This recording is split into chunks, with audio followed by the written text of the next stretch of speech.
Assalamualaikum warahmatullahi wabarakatuh.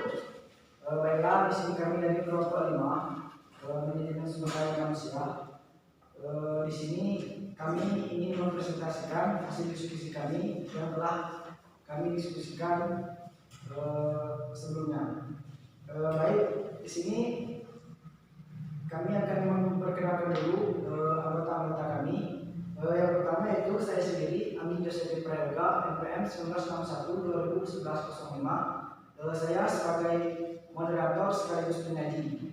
Yang kedua ada Albert Kurnia Saputra, NPM 1961-2011-04 sebagai penyaji. Yang ketiga Sandi Saputra, NPM 1961-2010-96 sebagai penyaji. Yang keempat Nadia Apriliani, NPM 1961-2011-02 sebagai penyaji. Yang kelima Dila Putri Safira, NPM 1961-2010-92 sebagai penyaji. Selanjutnya Mia Fitri Agustina, NPM 1961-2010-90 sebagai penyaji. Selanjutnya Tari Kencana, NPM 1961-2010-98 sebagai penyaji. Selanjutnya Gita Rasari 1961-2010-93 sebagai penyaji. Selanjutnya Joy Ramadan Putra, NPM 1961-2010-94, dan yang terakhir ada Muhammad Iqbal 1961-2010-89 sebagai penyaji. Baiklah, di sini langsung saja kita pembahasan yang pertama yang disampaikan saya sendiri, yaitu mengenai pelatihan karyawan. Pelatihan adalah usaha untuk memperbaiki performance pekerjaan pada suatu pekerjaan tertentu yang sedang menjadi jawabnya atau suatu pekerjaan yang ada kaitannya dengan pekerjaan. Supaya efektif, pelatihan biasanya harus mencakup pengalaman dasar, belajar, aktivitas-aktivitas yang terencana, dan desain sebagai jawaban atas kebutuhan-kebutuhan yang berhasil diidentifikasikan.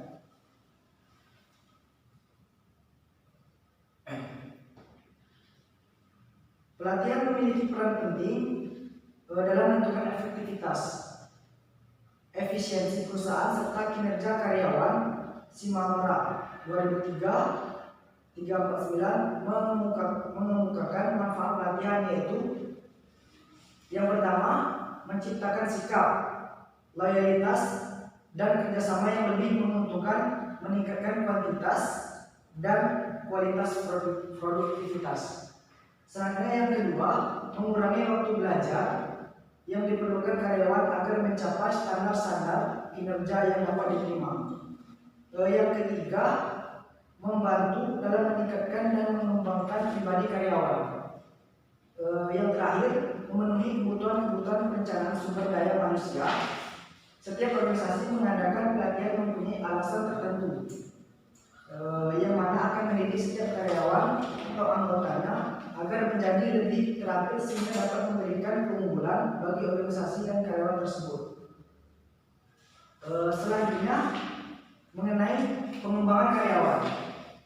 Karyawan yang telah diterima kemudian memerlukan program pengembangan karyawan. Pengembangan karyawan ditujukan baik kepada karyawan baru maupun karyawan yang lama, agar karyawan dapat mengikuti tuntutan organisasi dan berperan serta dalam organisasi secara nyata, sehingga karyawan mampu menyelesaikan kinerja terbaik dalam organisasinya.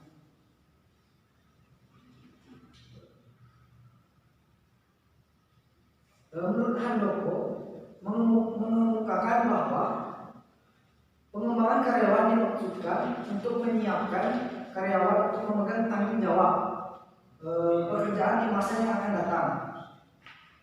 Pengembangan karyawan bisa dilakukan secara formal maupun informal. Secara formal berarti karyawan ditugaskan oleh perusahaan, sedangkan secara informal berarti karyawan melatih dan mengembangkan dirinya atas keinginan dan inisiatifnya sendiri tanpa ditugaskan oleh perusahaan tersebut. Semakin produktif, sehingga memungkinkan organisasi atau perusahaan mempertimbangkan untuk melakukan pengembangan karir karyawan. Mungkin selanjutnya akan diteruskan oleh rekan saya Albert Kurnia Saputra. Pada Albert, dipersilakan. Selanjutnya jenis pelatihan dan pengembangan. Terdapat banyak pendekatan untuk pelatihan. Ada 5 jenis pelatihan yang dapat diselenggarakan. 1. Pelatihan keahlian atau cyclist training, merupakan pelatihan yang sering dijumpai dalam organisasi. 2. Pelatihan ulang. Pelatihan ulang atau retraining adalah subset pelatihan keahlian. 3. Pelatihan lintas fungsional. Pelatihan lintas fungsional melibatkan pelatihan karyawan untuk melakukan aktivitas kerja dalam bidang lainnya selain dan pekerjaan yang ditugaskan. 4. Pelatihan tim. Pelatihan tim merupakan bekerja sama terdiri dari sekelompok individu untuk menyelesaikan pekerjaan demi tujuan bersama dalam sebuah tim kerja. 5. Pelatihan kreativitas. Berdasarkan pada asumsi bahwa kreativitas dapat dipelajari, maksudnya tenaga kerja diberikan peluang untuk mengeluarkan gagasan sebebas mungkin yang berdasar pada penilaian rasional dan biaya kelaikan. Selanjutnya, perbedaan pelatihan dan pengembangan. Adapun perbedaan antara pelatihan dan pengembangan sebagai berikut. Pelatihan terdiri atas tujuan, sasaran, orientasi, dan efek terhadap karir. Sedangkan pengembangan terdiri atas tujuan, sasaran, orientasi, dan efek terhadap karir. Baik, untuk materi selanjutnya akan disampaikan oleh saudari Mia Andila. Mengidentifikasi kebutuhan pelatihan. Organisasi harus selalu beradaptasi terhadap lingkungan yang berubah sehingga karyawan perlu menyesuaikan terhadap kondisi lingkungan yang dinamis tersebut. Dalam tahap awal, organisasi perlu membuat identifikasi kebutuhan pelatihan dan pengembangan. Siapa saja yang perlu diberikan pelatihan dan pengembangan? Apa yang perlu dipelajari oleh karyawan untuk menjawab pertanyaan tersebut? Manajemen dapat menggunakan langkah-langkah berikut. Yang pertama, evaluasi prestasi. Kedua, analisis persyaratan kerja. Yang ketiga, analisis organisasi. Yang keempat, survei sumber daya manusia. Selanjutnya, menentukan tujuan program pelatihan dan pengembangan. Langkah selanjutnya, menetapkan tujuan program. Apakah program diberikan pada karyawan yang baru saja diterima pada semua level pekerjaan atau hanya yang menduduki jabatan tertentu? Apakah program diberikan dalam bentuk keterampilan teknis, analisis, atau konseptual? Ataukah kemampuan hubungan manusiawi? Berbagai bentuk alternatif tujuan lainnya memang harus secara gamblang ditentukan untuk mengetahui ke arah mana rekrutmen akan membentuk sumber daya manusianya dengan aplikasi program ini. Berikut langkah-langkahnya. Pertama, mengidentifikasi keterampilan. Kedua, memastikan bahwa program akan sesuai dan cocok dengan tingkat pendidikan, pengalaman, dan keterampilan mereka, serta motivasi peserta. Yang ketiga, melakukan survei untuk mengembangkan sasaran pengetahuan dan kinerja yang dapat diukur.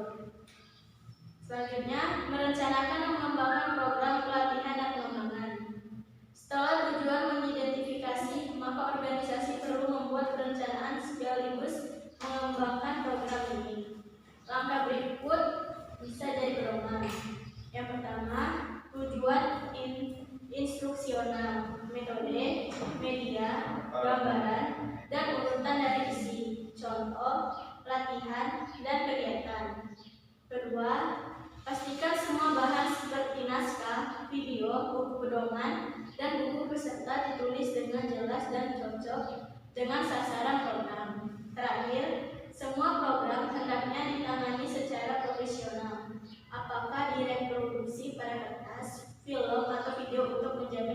kualitas dan efektivitas program.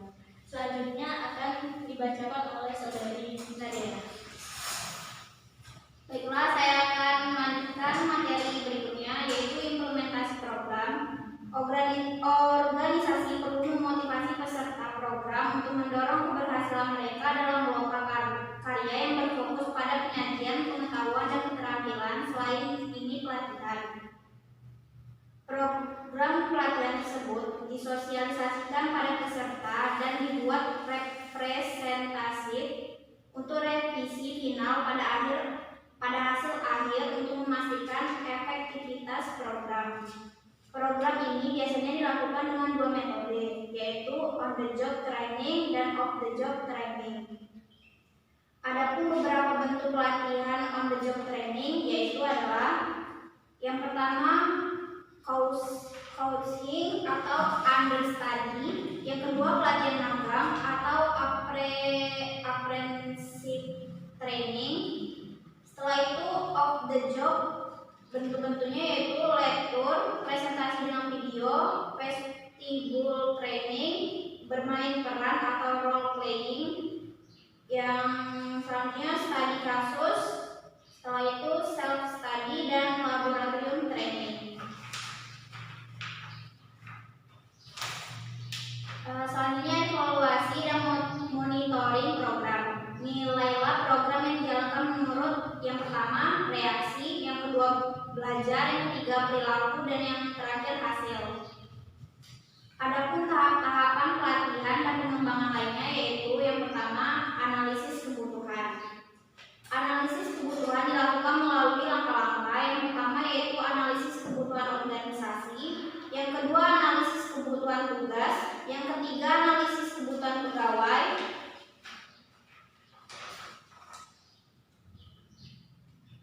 Penentuan tujuan pelatihan dan pengembangan. Tujuan pelatihan dan pengembangan harus dirumuskan secara spesifik. Apakah perubahan perilaku atau perubahan pengetahuan yang ingin dicapai setelah pelatihan dilakukan? Berdasarkan tujuan tersebut, maka ditentukan materi untuk pelatihan untuk mencapai tujuan. Selanjutnya, pemilihan metode pelatihan. On the job training yaitu dilakukan pada waktu jam kerja berlangsung, baik secara formal maupun informal. Yang kedua, on the job training yaitu pelatihan dan pengembangan yang dilakukan secara khusus di luar pekerjaan. Adapun evaluasi pelatihan dan pengembangan. Evaluasi pelatihan dilihat dari efek pelatihan dan pengembangan dikaitkan dengan yang pertama reaksi peserta terhadap isi dan proses pelatihan dan pengembangan. Yang kedua, pengetahuan yang diperoleh melalui pengalaman latihan. Yang ketiga, perubahan perilaku, dan yang terakhir perbaikan pada organisasi. Selanjutnya akan dilanjutkan oleh Nia Fikri. Saya akan melanjutkan penjelasan dari Nadia Apriliani. Tujuan pelatihan dan pengembangan. Tujuan diselenggarakan pelatihan dan pengembangan kerja menurut Simamora 2006-276 untuk membekali, meningkatkan, dan mengembangkan kompetensi kerja guna meningkatkan kemampuan, produktivitas, dan kesejahteraan. Adapun tujuan-tujuannya sebagai berikut. 1. Memperbaiki kinerja karyawan-karyawannya yang bekerja secara tidak memuaskan karena kekurangan keterampilan merupakan calon utama pelatihan. Kendatipun tidak dapat dipecahkan semua masalah kinerja yang efektif. Program pelatih dan pengembangan yang sehat sering berfaedah dalam meminimalkan masalah ini. Yang kedua, memutakhirkan keahlian para karyawan sejalan dan kemajuan teknologi melalui pelatihan. Pelatih memastikan bahwa karyawan dapat mengaplikasikan teknologi baru secara efektif. Perubahan teknologi dapat pada gilirannya berarti bahwa pekerjaan senantiasa berubah dan keahlian serta kemampuan karyawan haruslah dimutakhirkan melalui pelatihan sehingga kemajuan teknologi dapat diintegrasikan dalam organisasi secara sukses.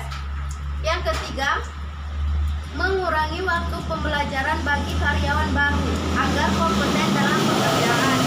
Seorang karyawan baru acapkali tidak menguasai keahlian dan kemampuan yang dibutuhkan untuk mencapai job kompeten, yaitu mencapai output dan standar mutu yang diharapkan. Yang keempat,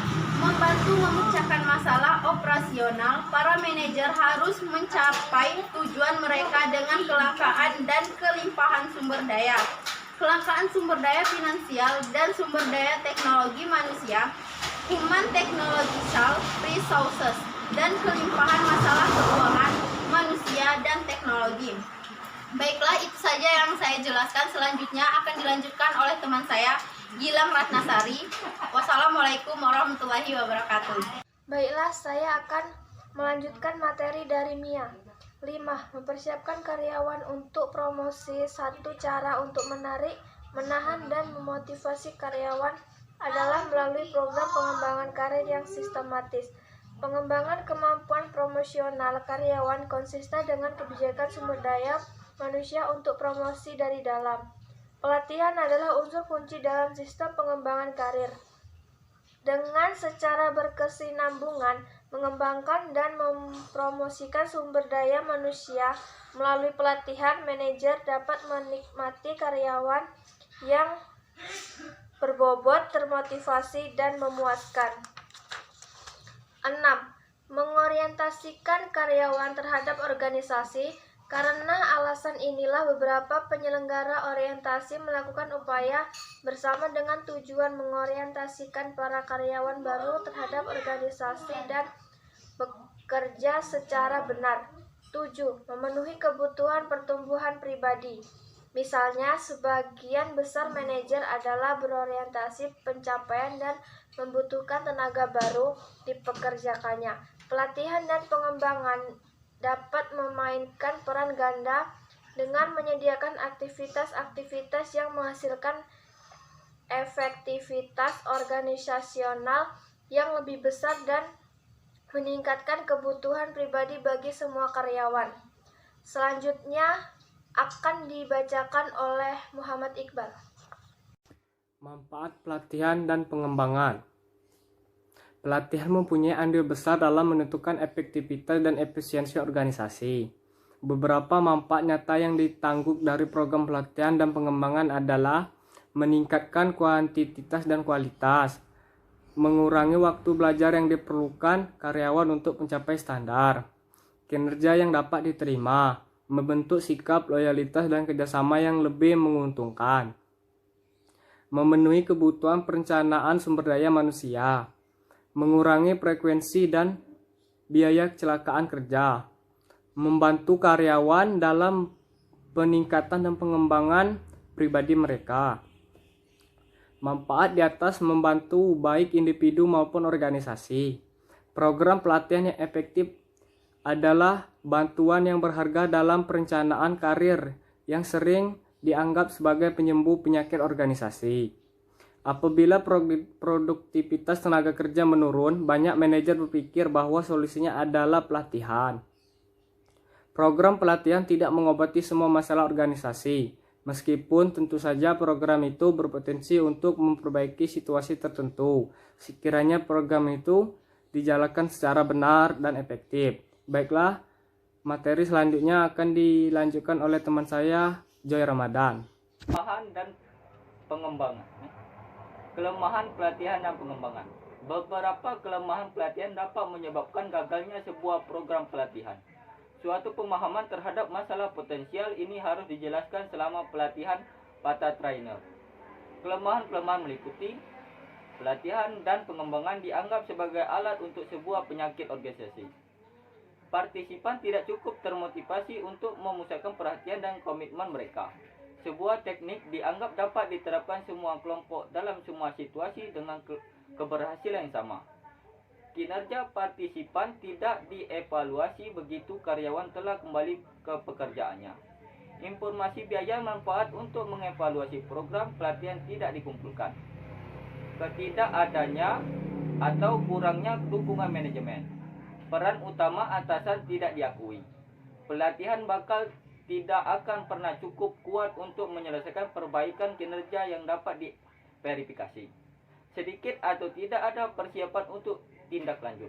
Selanjutnya akan dilanjutkan oleh Tari Kencana. Terima kasih. 9. Teknik-teknik pelatihan dan pengembangan. Program-program pelatihan dan pengembangan dirancang untuk meningkatkan presentasi kerja, mengurangi absensi dan perputaran, serta memperbaiki kepuasan kerja. Ada 2 kategori pokok program pelatihan dan pengembangan manajemen. A. Metode praktis atau on-the-job training. Teknik-teknik presentasi informasi dan metode-metode simulasi atau on-the-job training. Masing-masing kategori mempunyai sasaran pengajaran, sikap, konsep atau pengetahuan dan keterampilan utama yang berbeda dalam pemilihan teknik tertentu untuk digunakan pada program pelatihan dan pengembangan. Ada beberapa trade-off. Ini berarti tidak ada satu teknik yang selalu baik. Metode tergantung pada sejauh mana suatu teknik memenuhi faktor-faktor berikut. 1. Efektivitas biaya. 2. Isi program yang dikehendaki. 3. Kelayakan fasilitas-fasilitas. 4. Preferensi dan kemampuan peserta. 5. Preferensi dan kemampuan instruktur atau pelatih. 6. Prinsip-prinsip belajar. Teknik-teknik on the job merupakan metode latihan yang paling banyak digunakan. Karyawan dilatih tentang pekerjaan baru dengan supervisi langsung seorang pelatih yang berpengalaman atau biasanya karyawan lain. Berbagai macam teknik ini yang bisa digunakan dalam praktek adalah sebagai berikut. 1. Rotasi jabatan. 2. Latihan instruksi pekerjaan. 3. Magang. 4. Pembinaan. 5. Penugasan sementara. Teknik-teknik of the job. Dan pendekatan ini karyawan peserta latihan menerima representasi tiruan atau acting suatu aspek organisasi dan diminta untuk menanggapinya seperti dalam keadaan sebenarnya. Dan tujuan utama teknik presentasi penyajian informasi adalah untuk mengajarkan berbagai sikap, konsep atau keterampilan kepada para peserta. Metode yang bisa digunakan adalah metode studi kampus, kuliah, studi sendiri, program komputer, konferensi, dan presentasi. Implementasi program pelatihan dan pengembangan berfungsi sebagai proses transformasi para tenaga kerja atau karyawan yang tidak terlatih diubah menjadi karyawan-karyawan yang berkembang dan berkualitas dalam bekerja sehingga dapat diberikan tanggung jawab yang lebih besar. Selanjutnya akan dilanjutkan oleh Sandi Saputra. Dari hasil materi yang teman saya sampaikan, saya akan menyampaikan kesimpulannya, yaitu pelatihan lebih terarah pada peningkatan kemampuan dan keahlian sumber daya organisasi yang berkaitan dengan jabatan atau fungsi yang menjadi tanggung jawab individu yang bersangkutan saat ini. Sasaran yang ingin dicapai dari suatu program pelatihan adalah peningkatan kerja individu dalam jabatan atau fungsi saat ini. Pengembangan lebih cenderung bersifat formal, menyangkut antisipasi kemampuan dan keahlian individu yang harus dipersiapkan bagi kepentingan jabatan yang akan datang. Pelatihan dan pengembangan merupakan salah satu solusi terhadap sejumlah problem penurunan kualitas kerja organisasi atau lembaga organisasi yang disebabkan oleh penurunan kemampuan dan keahlian yang dimiliki oleh karyawan atau tenaga kerja. Pelatihan dan pengembangan bukanlah solusi utama yang dapat menyelesaikan semua persoalan organisasi, lembaga atau sebuah instansi, tetapi mengarah pada peningkatan kinerja para karyawan atau tenaga kerja yang akan baik dan benar. Dan tujuan pelatihan dari pengembangan adalah untuk merubah sikap, pengalaman, dan performasi kinerja. Pelatihan merupakan penciptaan suatu lingkungan di mana tenaga kerja dapat memperoleh dari mempelajari sikap, kemampuan, keahlian, pengetahuan, perilaku spesifik yang berkaitan dengan pekerjaan. Pelatihan merupakan serangkaian aktivitas yang dilarang untuk meningkatkan keahlian, pengetahuan, pengalaman, ataupun perubahan sikap seseorang individu. Pengembangan adalah penyampaian individu untuk mengembangkan tanggung jawab yang berbeda atau lebih tinggi di dalam organisasi. Pengembangan biasanya berkaitan dengan peningkatan kemampuan intelektual atau emosional yang diperlukan untuk melaksanakan kinerja yang lebih baik. Baiklah, itulah tadi hasil presentasi dari kami kelompok 5. Apabila terdapat kesalahan dan kekurangan, kami mohon maaf sedalam-dalamnya, dan kepada Allah kami mohon ampun. Kami akhiri. Assalamualaikum warahmatullahi wabarakatuh.